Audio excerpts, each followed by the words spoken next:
โอ้ยเกือบหลุด ปลายังเจ้าเอิญ ปลาซอย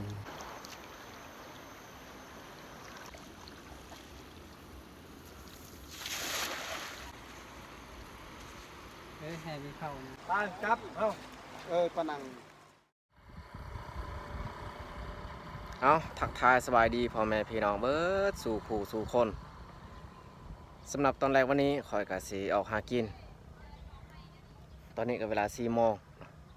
สีลงน้ำเซกองไปวานแห่เพราะว่าเฮาอยู่เพื่อนของลุงกะเมื่อยต้องได้ออกหากินแน่แล้วไม่แต่ทุกคนที่ตามเบิ่งที่ตามชมว่าเฮาสิได้ปลาหรือบ่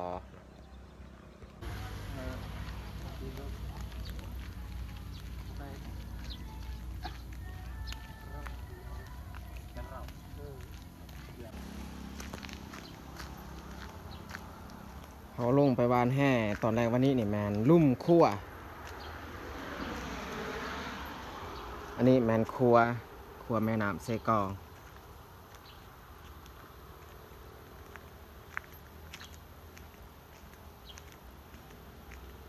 เขตนี้คอยกับโบเคยไปหากินอันนี้กับเทือทำอิฐที่คอยไปนำลุงเพิ่นพาไปป้าโถทุกคนเบิ่งเสาครัวนี่ใหญ่คักใหญ่แน่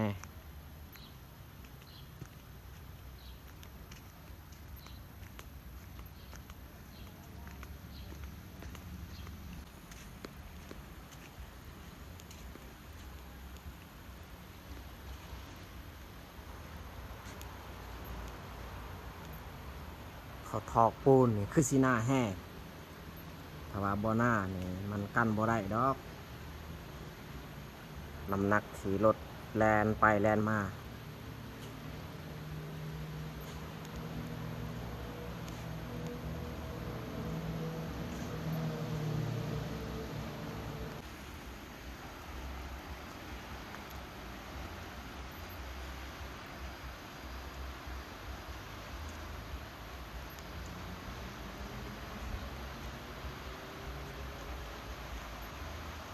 ห้างขนาดได้เสาครัวนี่แต่ว่าเขาเจ้าอันทอกปูนหน้าแห้งมันจึงกันได้ดีมันแน่นรับประกัน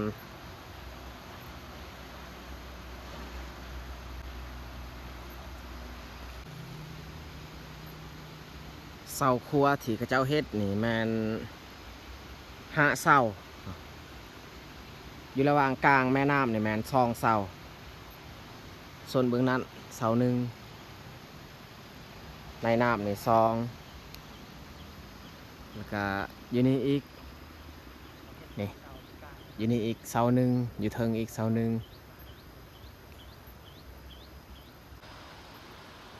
ครัวที่เขาเจ้าเฮ็ดอันนี้แมนครัวของญี่ปุ่นลาวญี่ปุ่นโอ้อยู่นี่นี่คือสิวานแห่ง่ายอยู่แค่แม่น้ำนี่คุณลุงเพิ่นกับวานแห่ไปแล้วสิวานจากนี้ขึ้นเทิงเลย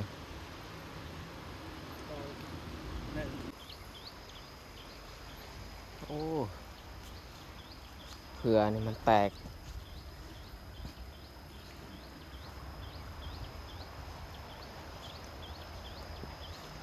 โอ้มีควายอีกคุณ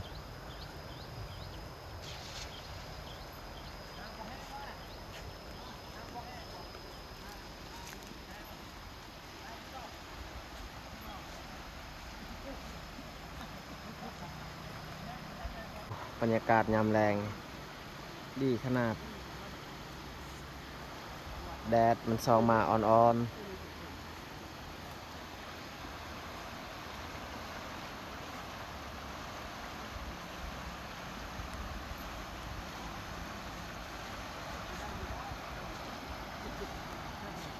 ลุงเห็นไหวเกิบอยู่นี้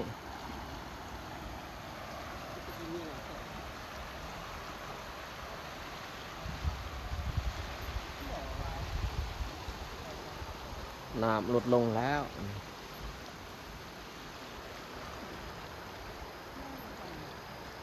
ส่วนมันขึ้นนี่พุ่นหอเทิง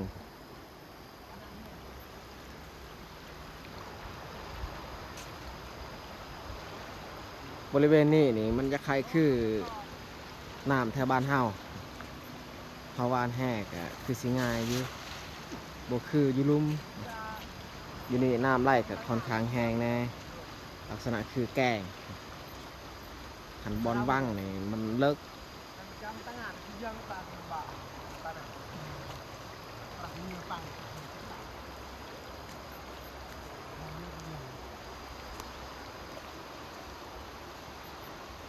ก็หรือยังตักสั่งนะตักประจำดูนี้น่าสบาย โอ้ ยังหลบสบายได้ ได้แล้วบ่ยังบ่ทันได้เนาะลุงเพิ่นก็เป็นปกส.แขวงหรือว่าตำรวจ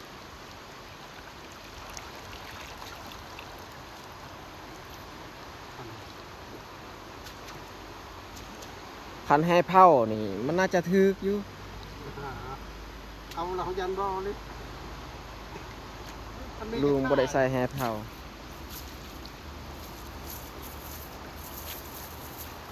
เดินกลับชมได้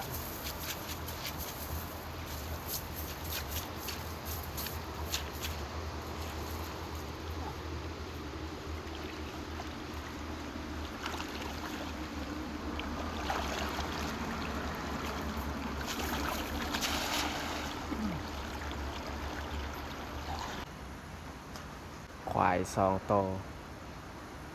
อยู่นี่เขาเลี้ยงงัวเลี้ยงควายนี่เขาอันเลี้ยงดีเลยบ่คืออยู่บ้านเฮานี่ปล่อยแบบธรรมชาติเลย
มันจะใบไม้มันติดใส่แห่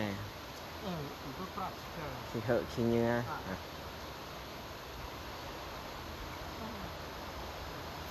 ขนาดว่า4-5 มื้อแหละฝนบ่ตกแต่น้ำนี่ยังขุ่นคือเก่าบ่มีวันใสน้ำเสกองเพราะว่าจุดที่น้ำมันนี่ไหลมานี่แมนจากชายแดนเวียดไหลผ่านหอดแถวบ้านเฮาแล้วลงมาหอดนี้เพราะว่าเขตบ้านเฮานี่เป็นเขตที่สูงมันอยู่ภูอยู่ผ้าคือทุกคนสังเกตเบิ่งหั่นแหละแถวบ้านเฮานี่สันลายขึ้นภูลงคออยู่นี่เพียงอยู่เสกองดินเพียง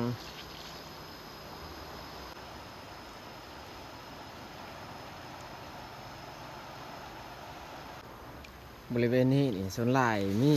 เล็กมีปูนนี่ปูนนี่ลายขนาดปูนที่มันแตกลงมาแต่ข้าเจ้าเฮ็ดอันนั้นครัวนี่แหละทุกคนสังเกตเบิ่งนี่อันนี้ปูนเบิด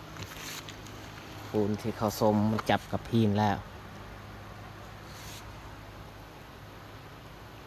เพราะว่าลุงเพิ่นเคยบอกเสื่องเฮามาปีก่อนๆเพิ่นว่าคันเอาออกมาบานแห่บริเวณนี้นี่ระมัดระวังสุดๆก็คือเล็กนี่ร้ายขนาดเล็กเพราะว่าเขาเจ้าเฮ็ดครัวนี่เล็กเซตที่เขาตัดเขาทิ่มทำลาย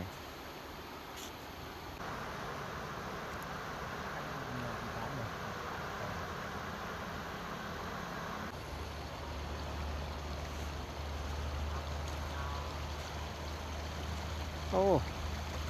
อันนี้มีแม่น้ำห้วยน้อยอีก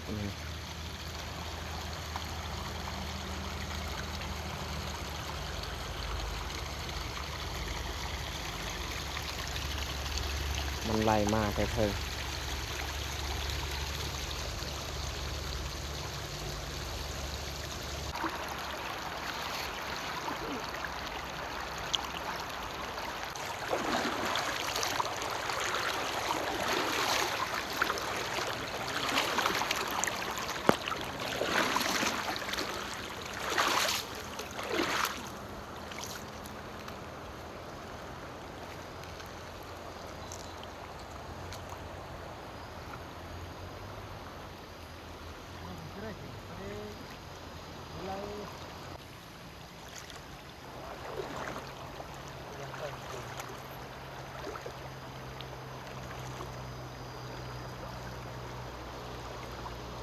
อ้วงขนาดเลยแต่นี่ไปพุ่นเขาลอยนี่ลอยบ่ได้ดอกน้ำกวางสำนี้ขนาดว่าน้ำอยู่บ้านเฮาในซ้ำซ่ามันสิข้ามฟังนี่ก็เมื่อย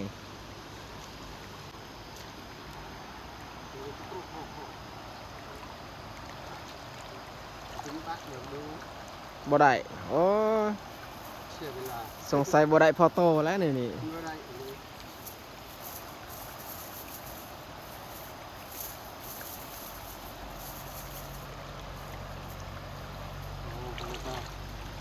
อันนี้กินได้อันดอกเอ้ยจะพูดเดือดเอาไว้วัดต่อ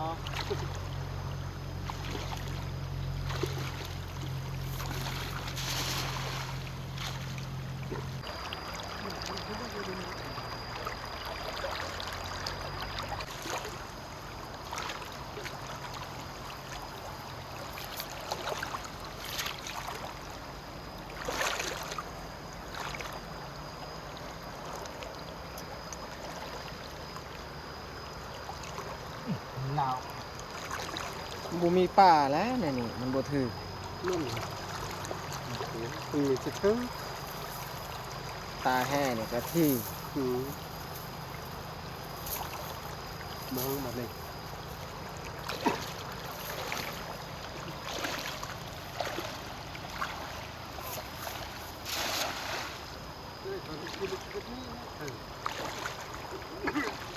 น้ำมันหลัง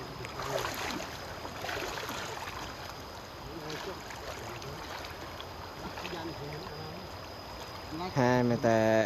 อันเดียวของเฮากับบ่เปลือกนี่ก็ย่างเบิ่งลุงเพิ่นวานแห่ก่อนบ่เปลือกอยู่แคมน้ำจะหน่อยเฮาอีกสีวานแห่ให้ลุงเพิ่นวานก่อนแห่นี่ค่อนข้างหนักแห่ที่ลุงเพิ่นวานนี่แล้วก็ความยาวก็ค่อนข้างยาวแน่บ่คือแห่แถวบ้านเฮาแห่สั้นๆ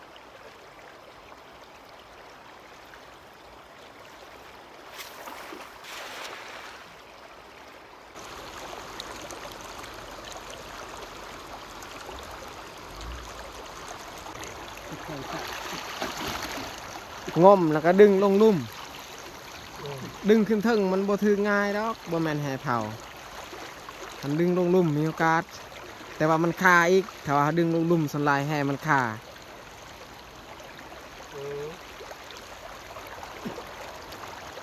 อันนี้มันอยู่เลย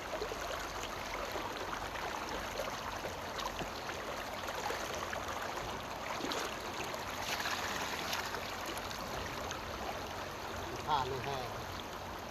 มีแต่มือนี้มีป่า มันบ่มีปลาอีหลี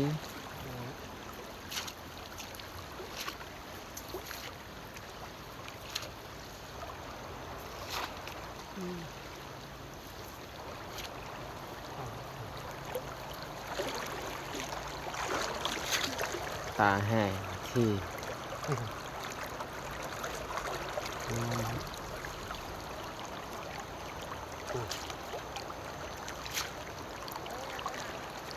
ฮะ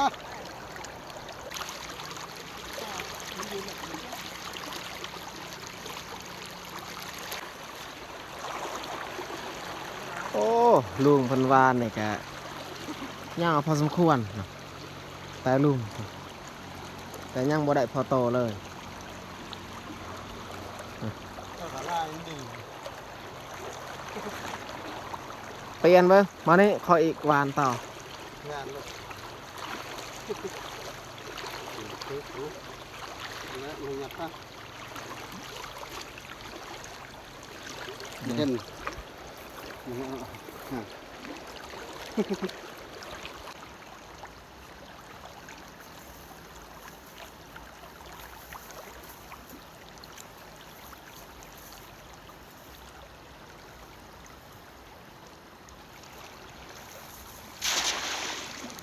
ยังไง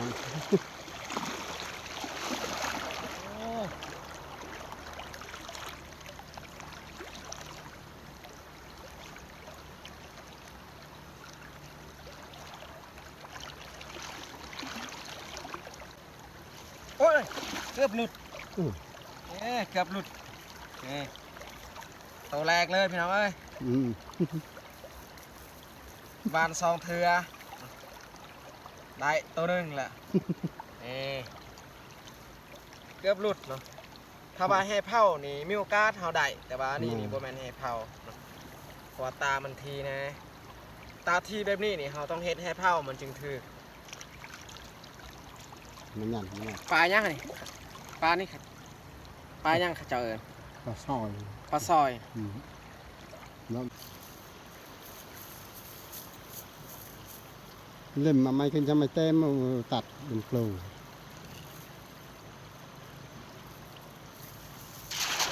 ก็กูจะเลยก้าว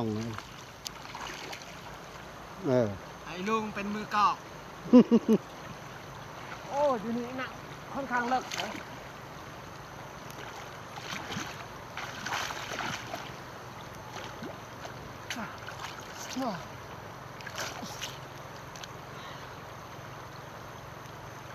โอ้มันขาแล้วแหกขา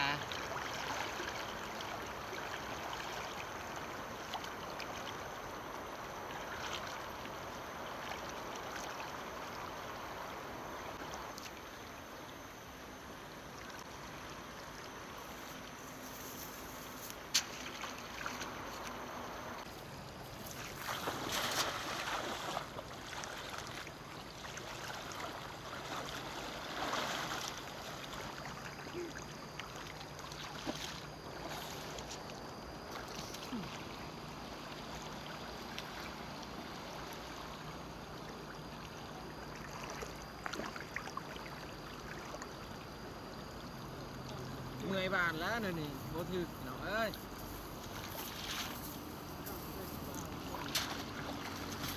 เรามาบนมีสิ่งเจอ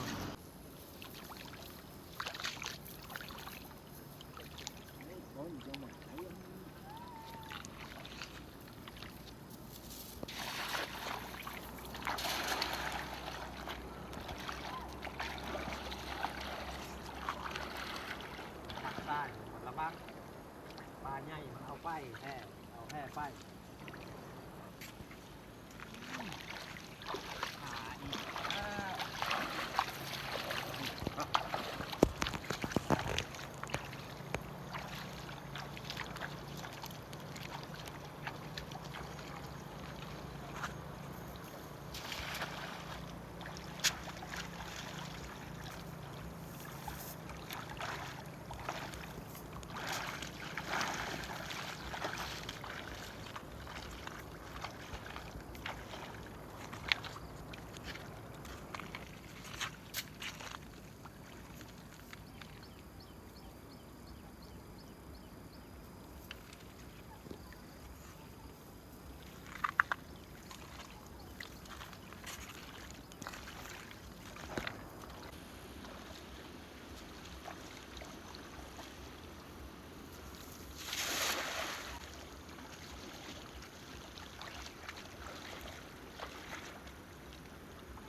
ป่ามันคือไซ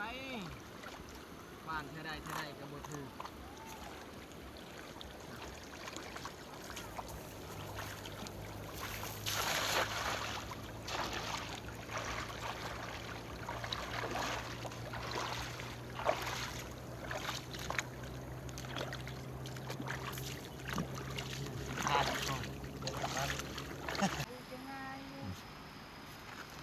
อนนี้พวกเราก็พากันกลับ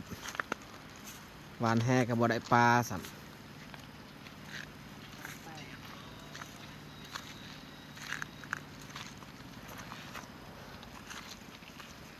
คันน้ำขึ้นฮอดนี่ก็เฮาซ้อนหมุ่งง่ายอยู่มันจะบกคาง่าย เพราะว่าบริเวณนี้นี่ที่แฮ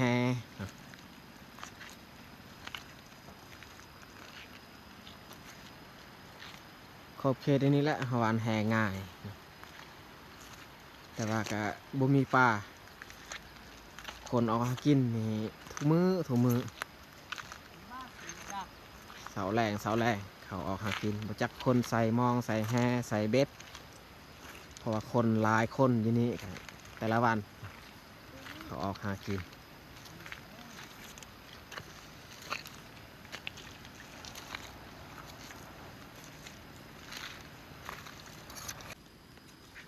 บรรยากาศช่วง6 โมงแล้วดูนี่6 โมงนี่ยังบ่ทันมืดจนฮอด7 โมงพอละมันจึงมืด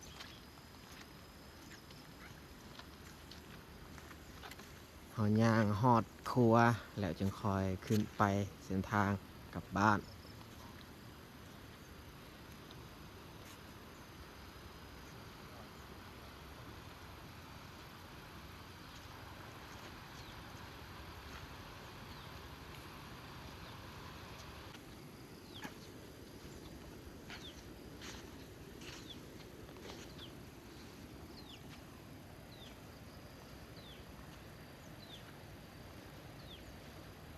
นี่บริเวณนี้นี่ขี้เหอะขี้เหงื่ออีกสวนอยู่นี่นี่ก็งามดี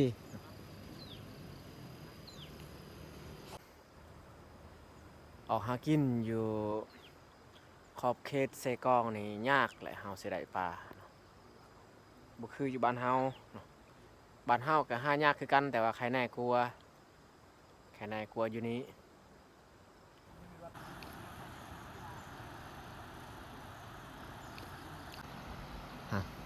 คนที่ออกมาวานแฮอีก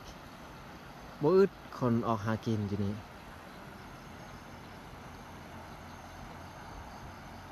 เฮาพากันกลับนี่เข้าอีกมาวานต่อ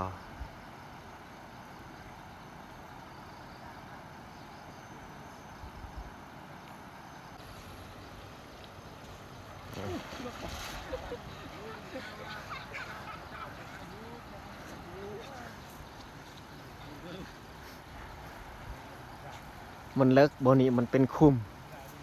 คอยบางกี้ก็เกือบล่มอยู่นี่นี่บ่ได้บ่ได้แต่ซองโตช่องตัวใหญ่เหรอบ่ตัวหน่อย ตัวใหญ่คุ้มค่าอยู่เนาะเฮ้ยพ่อใหญ่มาตื้อต่อยมันเจ้าแค่เขาไปชมวิวมาชมวิวลูกจะว่าพวกเจ้าไปชมวิวเฮ้ยแห่มีเขากลางคืนนี่เขาจะไต่ไฟ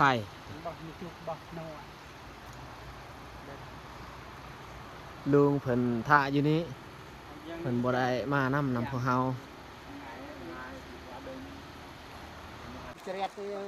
ตอนนี้พวกเฮาก็สิพากันกลับ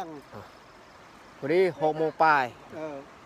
แล้วก็สำหรับคลิปนี้เฮาก็สิจบลงอยู่นี่เลยต้องขอขอบใจ FC เบิร์ดสุคนที่เขาติดตามติดตามชมตั้งแต่ต้นจนจบแต่ว่าในคลิปนี้ก็บ่มีหยังเนาะมีแต่ทุกคนที่ตามในคลิปต่อไปและขอบใจหลายๆเนาะ FC เบิร์ดสุคนบ๊ายบายพอกันในคลิปต่อไปไปครับปนัง